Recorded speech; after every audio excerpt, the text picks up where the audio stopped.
Okay ကျွန်တော်ဒီနေ့ပြပြမြင်သင်ခန်းစာကကျွန်တော်တို့ Windows 10လို့ပြီးတော့ပြီဆိုရင်ကျွန်တော်တို့ကဒီ icon ဖော်နေသင်ခန်းစာဖြစ်တာပေါ့နော်အဲ့လိုဆိုရင်ကျွန်တော်တို့က icon ဖော်ဖို့အတွက်ကျွန်တော်တို့ကဒီ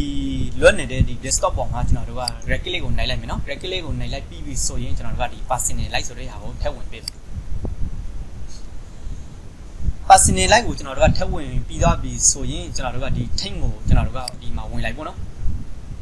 theme ကိုကျွန်တော်တို့ကထည့်ဝင်ပေးလိုက်ဝင်လိုက်ပြီးသားပြီဆိုရင်ကျွန်တော်တို့ဒီအပေါ်ကိုကျွန်တော်တို့က switch တင်လိုက် switch တင်လိုက်ပြီဆိုတော့ဒီမှာ desktop icon stain ဆိုတာရှိတာပေါ့နော်အဲ့ဒီ desktop icon stain ကိုကျွန်တော်တို့ကနှိုက်လိုက်ပါနှိုက်လိုက်ပြီးသားပြီဆိုရင်ကျွန်တော်တို့ကဒီမှာ computer ကျွန်တော်ယူမယ်ပြီးတော့ control pin ကိုကျွန်တော်တို့ကယူမယ်ဒီနှစ်ခုကိုကျွန်တော်တို့ကအမေချစ်လို့ပြီးသားပြီဆိုရင်ကျွန်တော်တို့က apply ကိုနှိုက်ပြီးတော့ကျွန်တော်တို့က okay ကိုနှိုက်လိုက်ပါ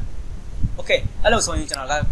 ပြန်ထွက်လိုက်မယ်ထွက်လိုက်ပြီဆိုရင်ကျွန်တော်တို့ကဒီမှာ tab PC နဲ့ဒီမှာ control pin တွေကဒီမှာရောက်လာပြီပေါ့နော်သူတို့ကိုတကယ်လို့ကျွန်တော်တို့ကအပေါ်ကို petition နဲ့